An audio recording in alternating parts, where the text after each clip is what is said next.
In this lecture, we shall discuss the sixth set of revision questions and answers on civil procedure in Ghana. These questions are only for revision purposes, and they should not be construed as a full lecture on the topic. The questions shall relate to pleadings under Order 11 of the CI 47. You would recall that in our previous lecture, we discussed the fifth set of questions, and there were 15 of such questions. Therefore, this lecture shall begin from question 16. And the question reads as follows. Explain tender before action.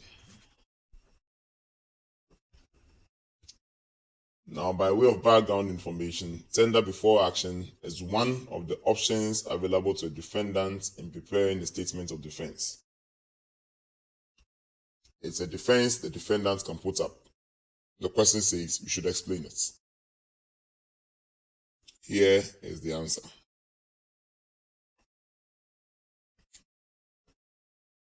A defense of tender is a defense at common law and only applies to a liquidated claim. It is a plea by a defendant, which is to the effect that the defendant has at all material times prior to the commencement of the action been ready and willing to pay the debt demanded, and that the plaintiff has rejected the offer of the defendant to pay the debt. A defendant who seeks to rely on such a defense must be ready and willing to pay the amounts claimed by the plaintiff into court at the time of filing of the statement of defense. This has been provided for under Order 11 Rule 16 of the CI 47, which provides that when an action, a defense of tender before action is pleaded, the defendant shall pay into courts in accordance with Order 18 the amount alleged to have been tendered, and the tender shall not be available as a defense until payment into court has been made. End of quote. So what this is in substance explaining is that you are a defendant and you are owing the plaintiff, but you have always been ready to pay the debt. But the plaintiff has not been ready and has refused your offer to pay the debt. Now he has sued you. The law says that you can plead tender before action, which is in essence the defendant saying that he has at all material times prior to the commencement of the action been ready and willing to pay the debt demanded, and that the plaintiff has rejected the offer of the defendant to pay the debt. A defendant who seeks to rely on such a defense must be ready and willing to pay the amounts claimed by the plaintiff into court at the time of filing of the statement of defense. It means that if you are pleading tender before action, don't just say that you're ready and willing to, you're ready to pay. You must be ready that you are going to pay the money into court. That is why Order 11 Rule 16 provides that when an action, a defense of tender before action is pleaded, the defendant shall pay into court in accordance with Order 18 the amount alleged to have been tendered, and the tender shall not be available as a defense until payment into court has been made. End of quote. So that is the answer to the question, explain tender before action. We shall move on to the next question. And the next question reads as follows. What is the rule in Dam and Adu? What is the rule in Dam Enadu. So by way of background information, Dam Enadu would lead us to identify whether a court can accept a case which is different from what the party himself put forward in his pleadings. This is the answer to the question.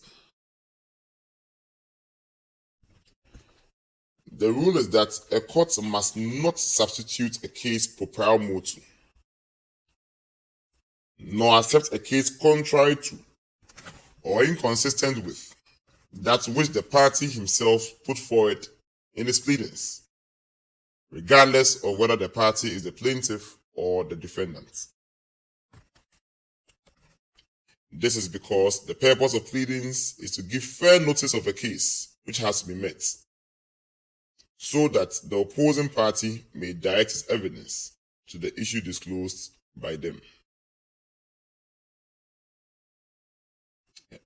Again, the rule is that a court must not substitute a case proprio motu, nor accept a case contrary to or inconsistent with that which the party himself put forward in his pleadings, regardless of whether the party is the plaintiff or the defendant. This is because the purpose of pleadings is to give fair notice of a case which has to be met, so that the opposing party may direct its evidence to the issue disclosed by them. So that, for example, if we are litigating in the case and the defendant has not pleaded limitation of actions, and the court on its own decides to consider an issue of limitation, or the court later is accepting a case which is advancing limitation, it means that the court is substituting a case contrary to what the parties themselves have put forward in their pleadings. And that's why the rule in Dam Enadu is saying that if it's not arising out of the pleadings, then the court, you must not accept a case contrary to that.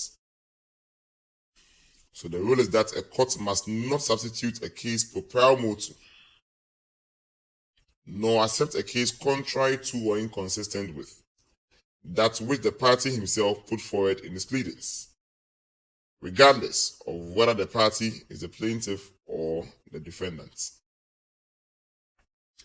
This is because the purpose of pleadings is to give fair notice of a case which has to be met, so that the opposing party may direct its evidence to the issue disclosed by them. That is the rule in Dam Enadu. The next question reads as follows. What is the rule in Abuwaba versus Adesina? What is the rule in Abuwaba versus Adesina? The answer to the question is as follows. By way of background, Abuwaba and Adesina will let us know whether if a party has not pleaded a material fact, can that party be allowed to introduce evidence on that particular fact. So that, for example, if in your pleadings you've said that you bought the land from the Nungwas too, and you want to tender evidence showing that you bought the land from Asantehene, should we allow you to tender that kind of evidence? If you fail to plead a material fact, would you be allowed to lead evidence on that particular fact? For example, if you haven't mentioned that you have any agreement with the defendant from the pleadings, but in the course of the trial you want to tender evidence about an agreement, should we allow you to tender that particular evidence? The question is, what is the rule in Abuwaba versus Adesina? The answer is as follows. The rule is that when a party fails to plead a material fact, the party is not to be allowed to lead any evidence on such a fact. The party is not to be allowed to lead any evidence on such a fact. For this reason, when a party tries to lead evidence on the material fact which has not been pleaded, in the event that an objection is raised by the other party, the court would not allow any evidence to be led on such a material fact which has not been pleaded. Again, for this reason, when a party tries to lead evidence on a material fact which has not been pleaded, in the event that an objection is raised by the other party, the court would not allow any evidence to be led on such a material fact which has not been pleaded. However, if a party tries to lead evidence on the fact which has not been pleaded, and the other party fails to raise an objection, the court will admit such an evidence and consider it. It is to be noted that there are certain types of evidence that even without an objection, the court itself has an obligation to reject. Examples of such evidence are hearsay on stamped or on registered documents which are inadmissible per se. An objection against such an evidence can be raised at any time, even on appeal. Let me explain this answer. The rule is that if you know you want to lead evidence on a material fact, make sure you plead that fact. If you know you want to bring evidence of an agreement, make sure you mention your pleadings that you have an agreement with this person. If you fail to mention in your pleadings that you have an agreement with this person, will not allow you to tender evidence of an agreement. But there's a caveat that the opposing party must object. If the other party tries to tender evidence on the fact that has not been pleaded, and the other party objects, then the court will exclude that evidence from being adduced in the trial. But if the party fails to object, so for example, they are about to tender evidence of an agreement which they have not pleaded, and you fail to object, so long as that evidence is admissible per se, the court will allow that evidence. But what if you fail to object? If the party is trying to tender an agreement and you fail to object, the court will allow the evidence to go in and same will be considered. But if you object, then the court will reject that evidence. But there are some categories of evidence that, whether there's an objection or not, the court itself has a duty to reject. These are evidence that we call them as evidence which are inadmissible per se. The law itself says that they are inadmissible. For example, Stamp Duty Act says that before a land document can be evidence in court, it must be stamped. So if you haven't stamped it, it means that you have actually breached a statute. So you've done something which is illegal. That one will not allow you to tender it. Same way under the Evidence Act, hearsay evidence is inadmissible. So if you want to tender or bring in hearsay evidence, and I think that the Evidence Act prevents that from being admissible evidence, whether I object or not, the court itself has an objection, has a responsibility to reject it. And even on appeal, I can raise the objection for it to be taken out. So with this background, I shall read the answer once again. What is the rule in Abuwaba versus Adeshina? The rule is that when a party fails to plead a material fact, the party is not to be allowed to lead any evidence on such a fact. For this reason, when a party tries to lead evidence on the material fact which has not been pleaded, in the event that an objection is raised by the other party, the court will not allow any evidence to be led on such a material fact which has not been pleaded.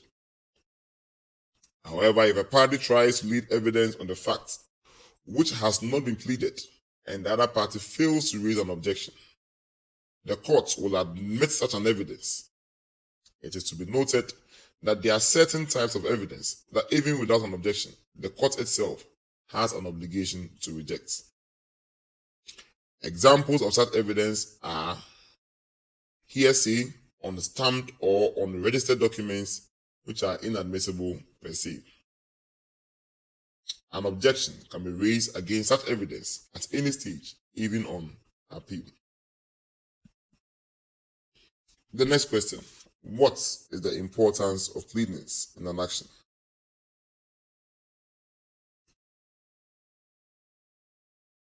What is the importance of pleadings in an action? The answer is as follows.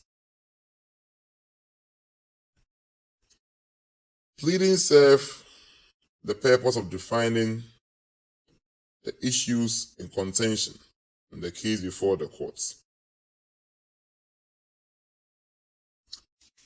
This is because the facts contained in the pleadings define the area of controversy and can be extended only through an amendment.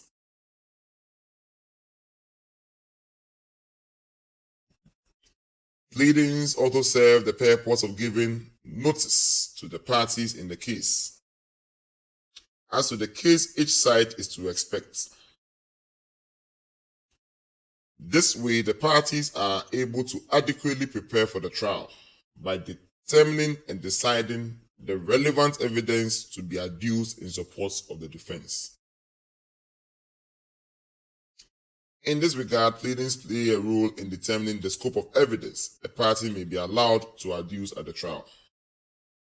As held in Abuaba and Adeshina, when an objection is raised, a party will not be allowed to lead evidence on a fact that has not been pleaded. Let me explain this point. You remember in Abuaba and Adeshina, we mentioned that if you are trying to lead evidence on the facts you haven't pleaded, you can object, and once you object, the evidence will be taken out. It means that pleadings play a very critical role. It means that pleadings are supposed to let other parties know what case we should even expect. For example, if in my pleading I have mentioned that I bought the land from the Nungwastu, then clearly you know that at the trial you are supposed to expect that I may lead evidence that I bought the land from Nungwastu, so I'll bring an indenture showing I bought it from the Nungwastu. But I can't say that I bought the land from the Nungwastu when they're in the trial and bringing evidence showing that I bought it from Lastu, because that is not what the pleadings project. That's why the second point is that pleadings serve the purpose of giving notice to the parties in the case as to the case each side is to expect. So everybody is supposed to expect only evidence on material facts that have been pleaded. This way, the parties are able to adequately prepare for the trial by determining and deciding the relevant evidence to be adduced in support of their respective cases. In this regard, pleadings also play a role in determining the scope of evidence a party may be allowed to adduce at the trial. As held in Abuaba and Adeshina, when an objection is raised, a party will not be allowed to lead evidence on a fact that has not been pleaded. Third point, pleadings also serve as a record of issues that will be determined in the suit. Pleadings serve as a record of issues that will be determined in the suit. This way, pleadings enable lawyers to check parties who want to relitigate matters that have already been adjudicated on. This is very important, and let me explain this point. If in a suit before the High Court, the plaintiff is alleging the land belongs to the Nungwastu, and defendant is alleging that the land belongs to the Lastu, it means an issue in controversy will be whether the subject matter land belongs to the Nungwastu or the Lastu. Therefore, if this case is determined to its finality and judgment is given in favor of, for example, the Lastu, and 20 years later, another person is trying to litigate on that same land, saying that it belongs to the Nungwastu, I can say that this land belongs to the Lastu and it has already been pronounced upon by the courts. And when I refer to the earlier case and we look at the pleadings will let everybody know that this is the same land that we litigated over 20 years ago. Because you see in that pleading that plaintiff was claiming the land belongs to Nungwastu, defendant was claiming it belongs to Lastu, and the court gave judgment in favor of Lastu. So that's why the third point is that pleadings serve as a record of issues that will be determined in the suit. This way, pleadings enable lawyers to check parties who want to relitigate matters that have already been adjudicated on. The next point is that pleadings also assist the courts in their case management in order to ensure a speedy and expeditious trial. For example, pleadings in the case will enable a court to determine whether there will be the need to appoint an expert, such as an accountant, surveyor, etc. Early appointment of such persons assists in the prompt disposal of cases. Of course, if you look at the pleadings and you see that, well, the way this case is going, for example, plaintiff is saying that the land that he bought is the one that he's on right now. And if the defendant bought any land, it's not the same land. This way, the court may realize that, well, two people are fighting over a land. They all have different documents. So there may be the need to appoint a surveyor. So the court may appoint a surveyor early to go on the land and check each of the party size plans. This will assist in the early disposal of the case. So the point 4 is that pleadings assist the court in their case management in order to ensure speedy and expeditious trials. For example, pleadings in an action will enable a court to determine whether there will be the need to appoint an expert, such as an accountant, surveyor, etc. Early appointment of such persons assist in prompt disposal of cases. The next question reads as follows. When is it necessary for a plaintiff to file a reply? When is it necessary for a plaintiff to file a reply? The answer to this question is as follows. There's no need to file a reply if the only purpose of and the goal of the plaintiff is to deny the allegations contained in the statement of defense.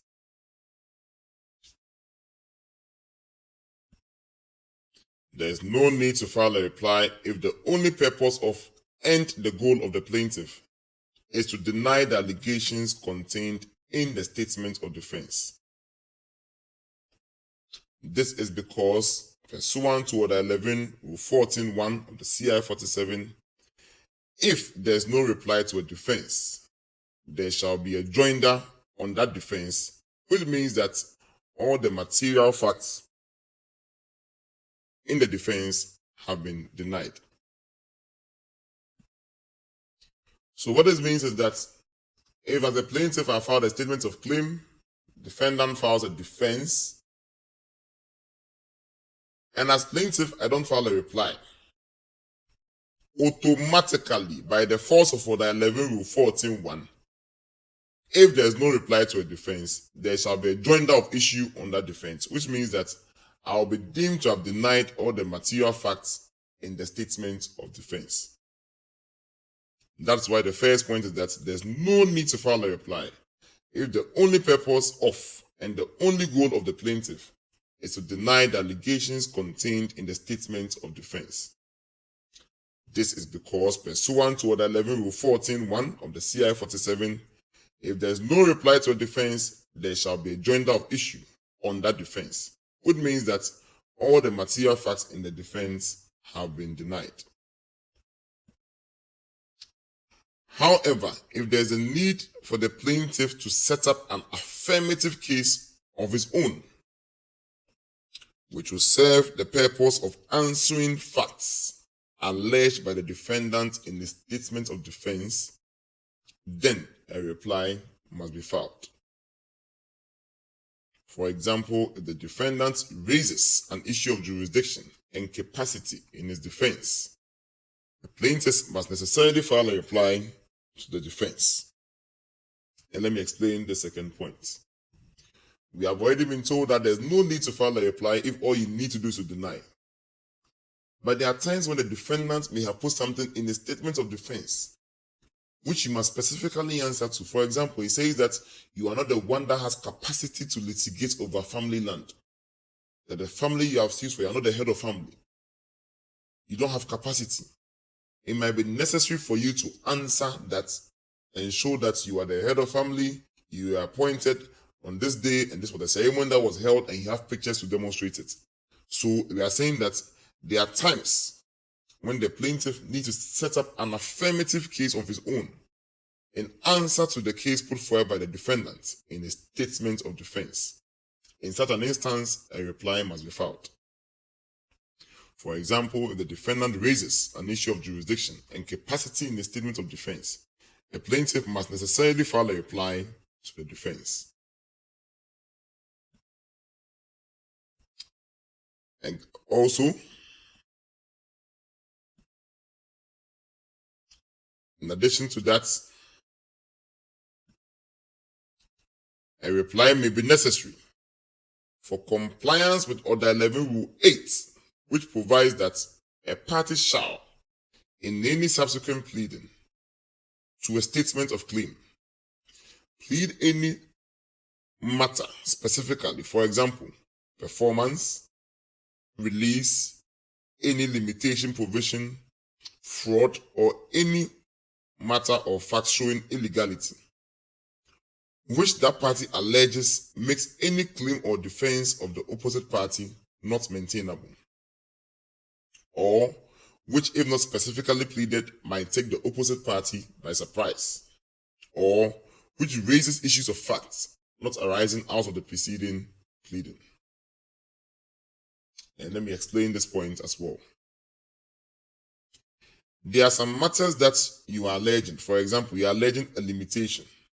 That once you are saying this limitation will rock the case of the plaintiff or rock the case of the defendant, that shows that maybe their counterclaim, for example, will not even successful. Now, if you have any crucial provision like that, and that's one, it may be necessary for you to file it, because take note that under the 11 Rule 8, the rule is that a party shall, in any subsequent pleading subsequent to a statement of claim, you shall specifically plead any matter, for example, limitation provision, fraud, which you are saying that it will not make the claim of the other party maintainable. So if it is that important, the rule says that you must what? Plead it. Or if you don't specifically plead that matter, it may take the other party by surprise. The rule says you must plead it. So this is another circumstance under which it may be necessary for you to file a reply. Third point is that the plaintiff may in his reply admit part of the defense.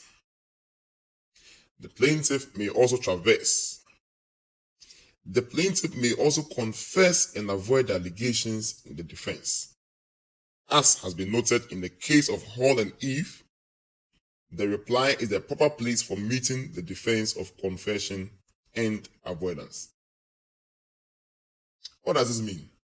You as plaintiff, you filed the case, and defendant is saying that, yes, but you also came to him to borrow some money, and you never paid back.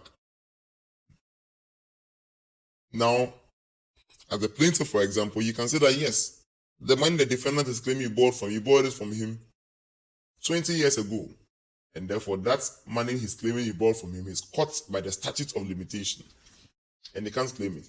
It means that you're admitting that you borrowed money from the defendant, but you're alleging fresh facts that will have the effect of neutralizing that allegation, and you can put that in your reply. That is why the next point is that the plaintiff may in his reply also put forward a defense of confession and avoidance. And as we've been told in the case of Hall and Eve, the reply is the proper place for meeting the defense of confession and avoidance. Next point is that even though the plaintiff is allowed to allege facts in his or her reply in support of the case contained in the statement of claim, the plaintiff is not allowed to set up a new cause of action which is not raised either in the writ or statement of claim, since that will be contrary to Order 11 Rule 10, which contains the rule against departure. Again, even though the plaintiff is allowed to allege facts in his or her reply in support of the case contained in the statement of claim, this is the case because I, as plaintiff, has filed my statement of claim. Defendant, you filed your defense. As plaintiff, my reply is supposed to reinforce whatever I've put forward in my statement of claim. The answer is saying that the plaintiff is not allowed to set up a new cause of action which is not raised in either the writ or statement of claim, since that will be contrary to Order 11 Rule 10, which contains the rule against departure. The next question reads as follows. Under what grounds and at what stage can the court strike out any pleading? Under what grounds and at what stage can the court strike out any pleading? The answer to the question is as follows. The grounds on which the court will strike out any pleading are as follows. When the pleading, 1, does not disclose any reasonable cause of action or defense, or 2, is scandalous, frivolous, or vexatious, or 3, may prejudice, embarrass, or delay the fair trial of the action, or 4, is otherwise an abuse of the process of courts. So these are the grounds under which the court may strike out any pleading. 1, does not disclose any reasonable cause of action or defense.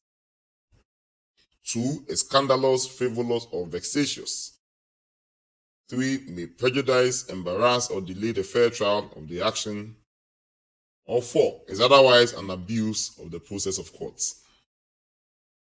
Now, when the court strikes out any of these pleadings, the rule says that after striking it out, the court may order that the action be stayed or dismissed, or judgment be entered accordingly. For example, if you are a plaintiff and we strike out all your pleadings, then the action may well be dismissed. If you are a defendant, you file your pleadings and then we strike out all your pleadings, then judgment may well be entered in favor of the plaintiff. That's why we are saying that after striking out the pleadings, the court may order that the action be stayed or dismissed, or judgment be entered accordingly. Now look at the question very well. It says that under what grounds and at what stage. So you must address the second part of the question. At what stage can the court strike out any pleading? The rule is that the application to strike out any pleading may be made at any stage of the proceedings. It may be made at any stage of the proceedings. The next question reads as follows. One of the grounds for striking out pleadings under Order 11 Rule 18 is when the pleading is an abuse of the court's process. What does it mean to say that the pleading is an abuse of the court's process? What does it mean to say that the pleading is an abuse of the court process? This question is very important because there are some questions that might require to only list the ground for striking out pleadings. But there are other questions that would require you to actually explain the grounds for striking out pleadings. In that case, it means that it's not enough for you to just state that you can strike out a pleading as an abuse of the court process. You must explain what it means.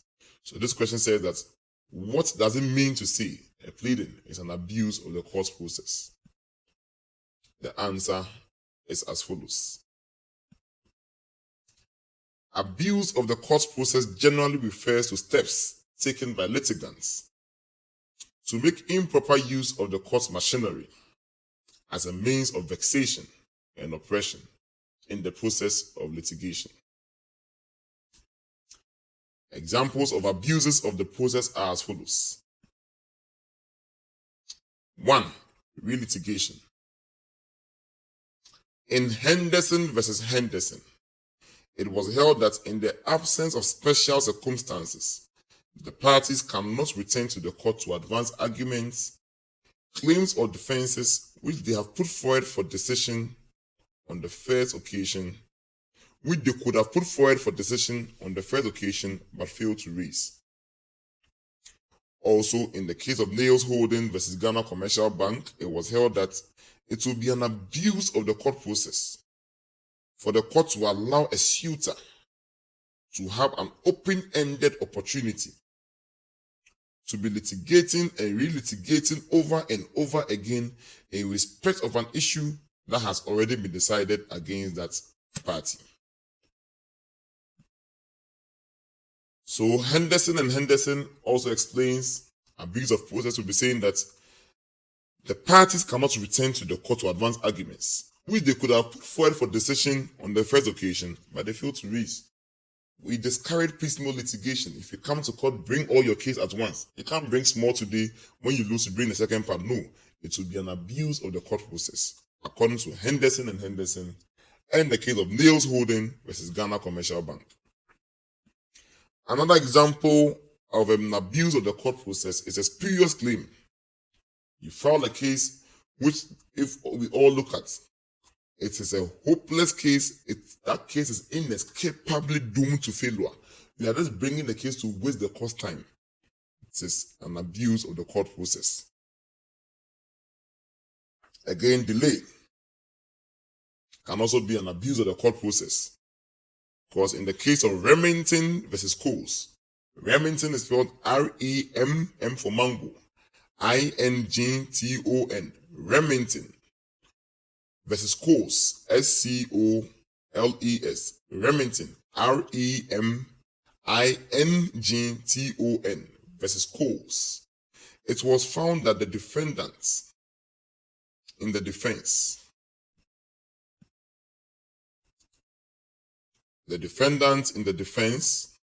sought to deny allegations that had been previously admitted on oath. The court struck out the defense as being dishonest and advanced merely to be used as a ruse to delay the plaintiff from obtaining judgments. So, if you are just putting some pleadings there just to delay waste the court's time, that could also be an abuse of the court's process. So, you've seen 3 examples of conducts that can amount to an abuse of the court process: relitigation, spurious claim, and then a delay. The next question reads as follows. One of the grounds for striking out pleadings under Order 11 Rule 18 of the CI 47 is when the pleading is scandalous, frivolous, and vexatious. What does it mean to say that the pleading is scandalous? What does it mean to say that the pleading is scandalous? The answer is as follows.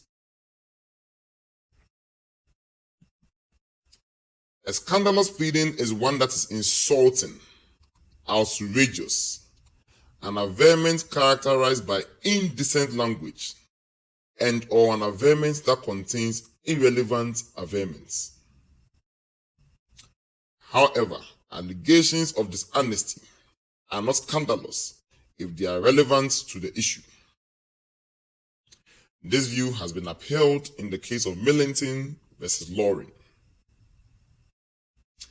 In the case of Christie versus Christie, it was said that the sole question is whether the matter alleged to be scandalous would be admissible in evidence to show the truth of any allegation in the pleading which is material in reference to the relief prayed. In the case of Brooking versus Maudsley, for instance, the plaintiff made an allegation in the statement of claim of dishonest conduct against the defendants. However, in his reply, the plaintiff stated that he sought no relief on that ground. Consequently, the allegation became immaterial and was therefore struck out as scandalous and embarrassing. Let me explain this and I shall read the answer once again. We are not saying you can't call a person dishonest. If you have sued a person calling him a dishonest person, and you have put that in paragraph 5, 6, and 7 of your statement of claim, and then in your reliefs you are seeking before the court, you are asking for relief, for example, relating to damages for fraudulent misrepresentation, that the defendant fraudulently deceived you to enter into the contract. You can say that Even though you've said in paragraph 4, 5, and 6 that's the dishonest person, it is connected to the relief you are seeking. In that instance, it won't be scandalous. Because the relief you are seeking, that is, you are seeking damages for fraudulent misrepresentation, it flows from paragraphs 4, 5, and 6, where you are calling the defendant a dishonest person. So it will not be scandalous. But if, for example, we are litigating over land, and it's a pure transaction relating to whether I was supposed to pay the money by 1st January or 1st December, and you begin mentioning in the pleadings that the defendant is a rapist, the defendant is a drug baron, the defendant is somebody who is on the wanted list by Interpol, and you're not seeking any relief connected to any of these things. You begin saying the defendant is even an impotent person. You are saying all manner of things that do not have any connection whatsoever with the reliefs you are seeking before the court. It means that you are only hiding under the court just to insult the person. You shall say the pleading will be scandalous. So now that you have this background, I'll read the answer once again for you to understand what we mean by scandalous. Remember, the question says that, what does it mean to say the pleading is scandalous? The answer is as follows.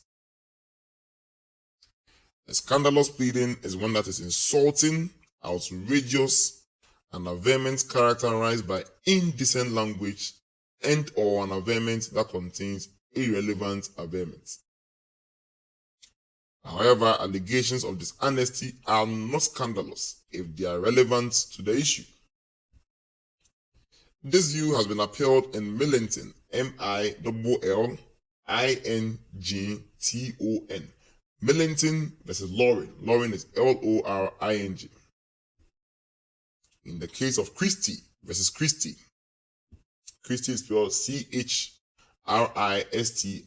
Christie versus Christie, it was said that the sole question is whether the matter alleged to be scandalous would be admissible in evidence to show the truth of any allegation in the pleading, which is material with reference to the relief prayed. So you see, like I was saying, if you are saying I have called you a dishonest person in paragraph 4, 5, and 6, but I need to prove this dishonesty to show and get the relief I'm asking for, damages for fraudulent misrepresentation, it means that I can rely on that pleading. It will not be scandalous. I proceed to read out the answer. In the case of Brooking versus Maudslay, for example, Brooking is spelled Brooking versus Maudslay, Maudslay. Brooking versus Maudslay, for instance, the plaintiff made an allegation in a statement of claim of dishonest conduct against the defendant. However, in his reply, plaintiff stated that he sought no relief on that ground. Let's look at that. In your statement of claim, you are calling him a dishonest person. Meanwhile, in your reply, you are saying you don't want any relief from the dishonesty. So why is this in the pleading? Consequently, the allegation became immaterial and was therefore struck out as being scandalous and embarrassing. So that is the answer to the question. The next question reads as follows. One of the grounds for striking out pleadings under 11 Rule 18 is when the pleading is scandalous, frivolous, and vexatious. What does it mean to say that the pleading is frivolous or vexatious? What does it mean to say that the pleading is frivolous or vexatious? The answer is as follows. The pleading is frivolous or vexatious when the pleadings contain matters. When the pleading contains matters which are factually weak, absolutely worthless, futile, and is therefore clearly unsustainable. In the case of Ghana Bar Association versus Ward-Brew, it was held that in order to succeed in an application to strike out a pleading as being frivolous and vexatious, the applicant must demonstrate that the action was vexatious in the sense that it was annoying, harassing, or distressing for its triviality, and judicial discretion was to be used in determining whether an action complained of was vexatious. Again, a pleading is frivolous or vexatious when the pleadings contain matters which are factually weak, absolutely worthless, futile, and therefore clearly unsustainable. In the case of Ghana Bar Association versus Ward Brew, it was held that in order to succeed in an application to strike out a pleading as being frivolous and vexatious, the applicant must demonstrate that the action was vexatious in the sense that it was annoying, harassing, or distressing for its triviality, and judicial discretion was to be used in determining whether an action complained of was vexatious. The next question reads as follows. According to Order 11 Rule 18, an application to strike out pleadings can be brought at any stage of the proceedings. Order 19 also provides that every application in pending proceedings must be made by motion, supported by an affidavit. The question is that, are there any instances in the rules whereby a person can file an application without supporting it with an affidavit? Are there any instances in the rules whereby a person can file an application without supporting it with an affidavit? The answer is as follows. Yes, there are. One example is when the person brings an application under Order 11 Rule 18 1A to strike out pleadings on the ground that the pleading does not disclose any reasonable cause of action. Again, one example is when the person brings an application under Order 11 Rule 18 1A to strike out a pleading on the ground that the pleading does not disclose any reasonable cause of action or defense. The rules provide that when the person files such an application, no evidence shall be admissible in such an application. It's under 11 Rule 18 that the rules provide that when the person files such an application, no evidence shall be admissible in such an application. Since an affidavit is an evidence, by excluding any form of evidence in such an application, it means the application to strike out pleadings as not disclosing any cause of action must not be supported by an affidavit. The application will therefore only be a motion paper. Let me explain this answer. One of the grounds for striking out pleadings under 11 Rule 18 is that when the pleading does not disclose any cause of action or defense, you can bring an application to strike it out. Meanwhile, if you are bringing the application to strike it out, you have been told that no evidence shall be admissible if you are bringing the application to strike out a pleading on the ground that it does not disclose any cause of action or defense. We are not allowed to bring any evidence.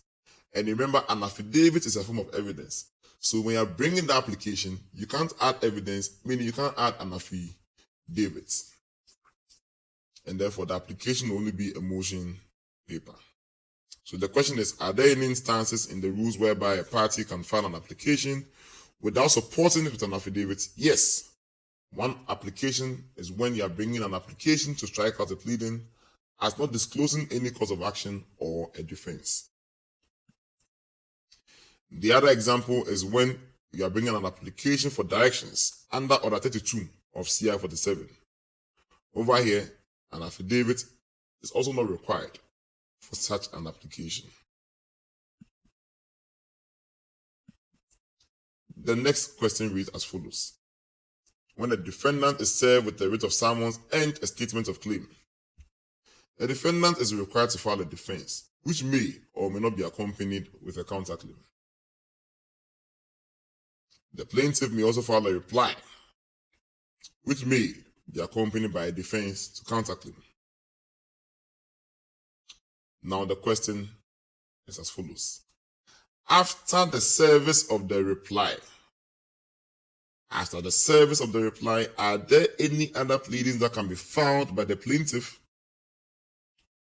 If so, are there any procedural steps that have to be taken before such pleadings can be filed? After the service of the reply, are there any other pleadings that can be filed by the plaintiff? If so, are there any procedural steps that must be taken before such pleadings can be filed? The answer is as follows. After the service of the reply, there are other subsequent pleadings which are readily delivered, such as rejoinder. This can be filed by the plaintiff, by the defendant. It means after the reply, if the defendant wants to file anything, he has to file a rejoinder. If the plaintiff wants to respond to that one, he will file as a rejoinder. If the defendant wants to file anything, he files a rebutter. If the plaintiff wants to come back, he files as a rebutter. So, take note of this question carefully. The question is that after the service of the reply, are there any other pleadings that can be filed by the plaintiff? So if the focus of the question is on the plaintiff, that what other process can be filed after the reply, then it means that you are only talking about rejoinder and rebutter. If it's a general question, what are the pleadings that can be filed after reply? You can mention all of them: rejoinder, rejoinder, rebutter, rebutter. But if you are asked specifically, are there any other pleadings that the plaintiff, then it means you're talking about rejoinder and then rebutter. If there's a specific question, are there any other pleadings the defendant can file after the reply? We're referring to rejoinder and then rebutter. So the defendant one begins with the R and the plaintiff one begins with the S. But the question also asks, is there any procedural step that must be taken before such pleadings can be filed? The answer is that according to Order 11 Rule 4 of the CI 47, no pleading subsequent to a reply shall be filed except with leave of the court. No pleading subsequent to a reply shall be filed except with leave of the court. It means before you file any of these pleadings, you must seek leave of the court before you do so. The next question reads as follows. What are the formal requirements of pleadings? What are the formal requirements of pleadings? For these one, take note of the answer carefully, because these are just formal requirements and you might just take note of them. For these ones, just take note of the formal requirements. The question is, what are the formal requirements of pleadings? Just take note of the formal requirements. Just take note of them and take a mental notice of them. The answer is as follows. According to Order 11 Rule 6 of the CI 47, the following are the formal requirements of pleadings. 1. Every pleading in an action shall bear on its face A. The year in which the writ in the action was issued and the number of the action. B. The title of the action. Of course, you need to have the title of the action. Plaintiff, defendant, and all that. C. The court, the region, and the town in which the action is assigned. Of course, you need to write in the Superior Court of Judicature, in the High Court of Justice. If it's adenta, it's a formal requirement. The description of the pleading. Of course, if it's a statement of claim, you must write. If it's a defense, you must write it. The time and date when it was filed. Of course, the filing stamp will have the time and the date when the pleading was filed. Number 2, every pleading shall, if necessary, be divided into consecutive paragraphs. So every pleading shall, if necessary, be divided into paragraphs numbered consecutively, each allegation being so far as convenient contained in a separate paragraph. Dates, sums, and other numbers may be expressed in the pleading, in figures or words, or both. Then point 4, every pleading of a party shall be endorsed where the party sues or defends in person with the name and address of the person. Or 5, every pleading shall be signed by the lawyer, if settled by the lawyer, and if not, by the party.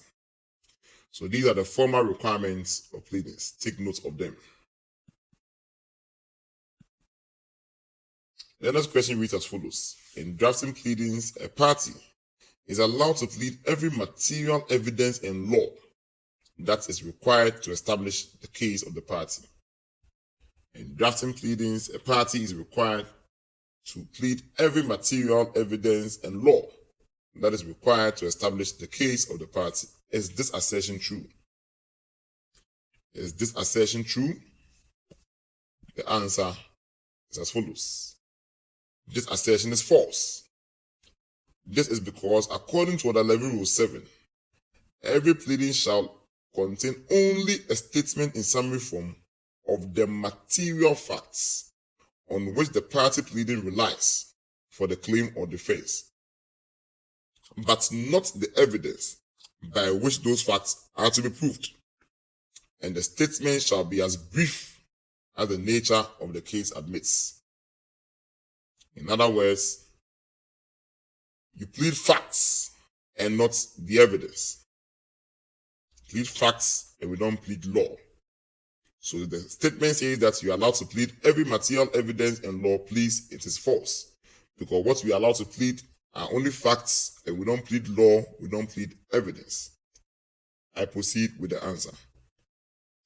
However, pursuant to Order 11 Rule 11, a party may in the pleading raise any point of law.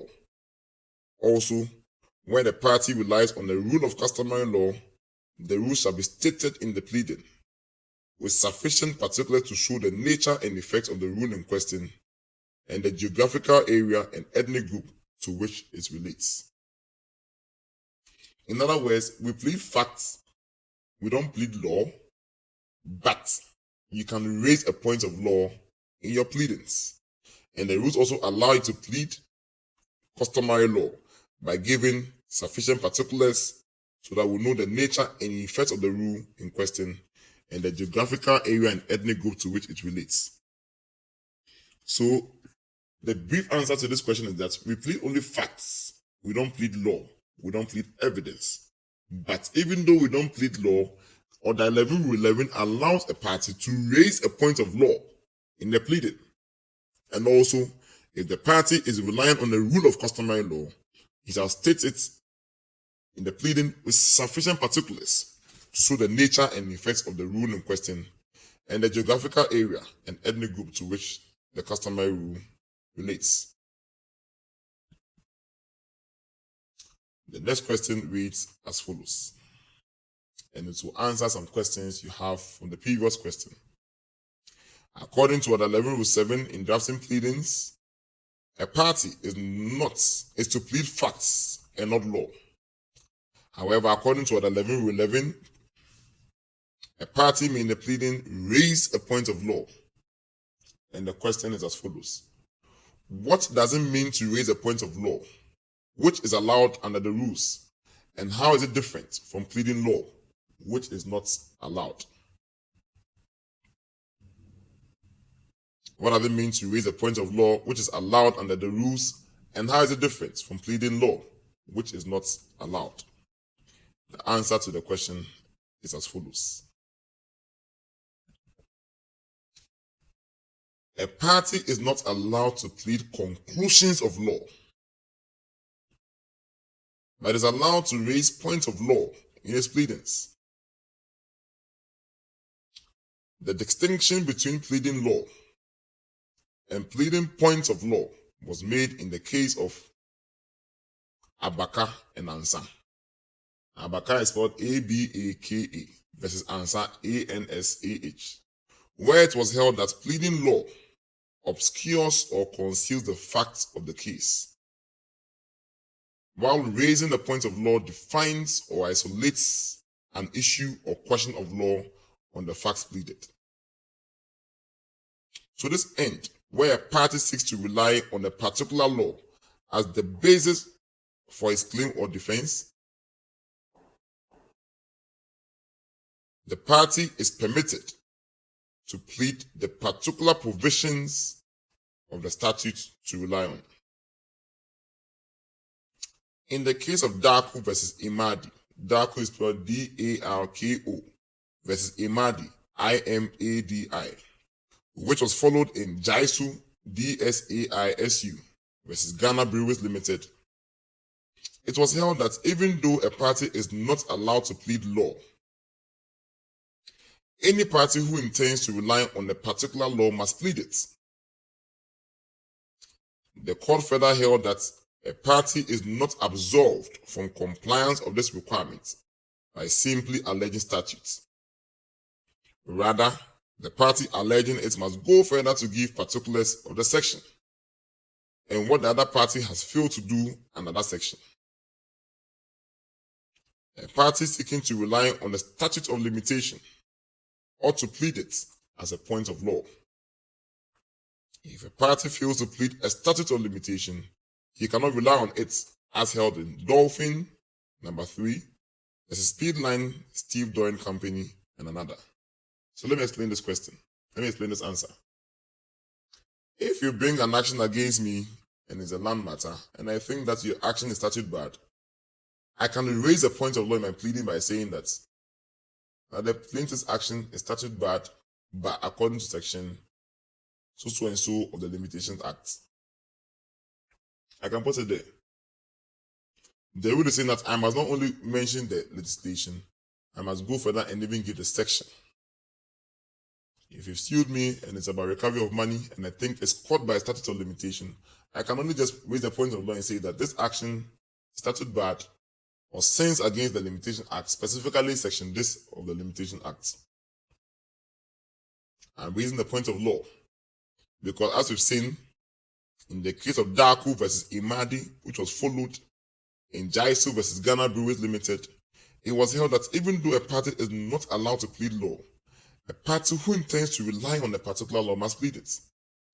The court further held that a party is not absolved from compliance of this requirement by simply alleging the statute. It's not enough for you to say that I shall rely on the Limitations Act. No. Rather, the party alleging it must go further, give particulars of the section and what the other party has failed to do under that section. A party seeking to rely on a statute of limitation ought to plead it as a point of law. For example, under the Local Governance Act, before you commence an action under the local government authority, you must serve a notice on the local government in question and give them a month's notice to sue them. So if you don't give that notice, I can raise that point of law in my defense and say that this action sins against section this of the Local Governance Act, because the party failed to give the required notice before commencing the action. A party seeking to rely on a statute of limitation ought to plead it as a point of law. If a party fails to plead a statute of limitation, he cannot rely on it. So you see, if your case is even grounded on limitation and you don't even plead it, that is how serious it is.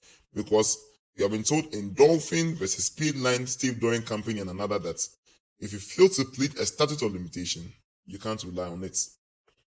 So you can't plead conclusions of law, but you can raise a point of law. You cannot in your pleading be saying that by a law, a contract is found when there is an offer, acceptance, and consideration. That in this instance, there was an intent to create legal relations because you are pleading law. It is going to conceal the facts. Give us only the facts. You can't plead conclusions of law, but you can raise a point of law. So take note of that. Then the next question, which shall be the final one, is that in drafting pleadings, there are some matters that a party is mandatorily required to provide particulars of. Mention 5 of these matters. According to Order 11 Rule 12, so I'm reading the answer. According to Order 11 Rule 12, a party that pleads any of the following is required to provide particulars of same. 1. Misrepresentation. You must give particulars of the misrepresentation. Fraud. If you plead fraud, you must give particulars of the fraud. Breach of trust. If you plead breach of trust, give particulars of the breach of trust. Willful defaults. If you plead willful defaults, you must give particulars of the willful defaults. Undue influence. You must also give particulars of same.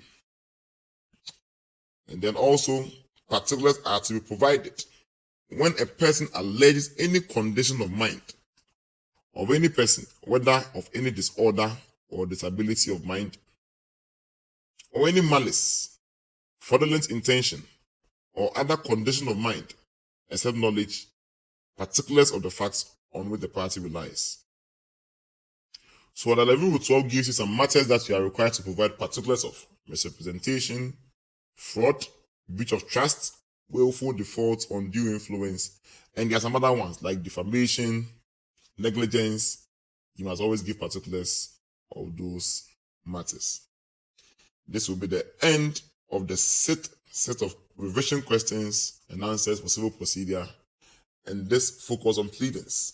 We shall have another set that will relate to pleadings as well. But for now, this is where we shall draw the curtains for this lecture. Thank you.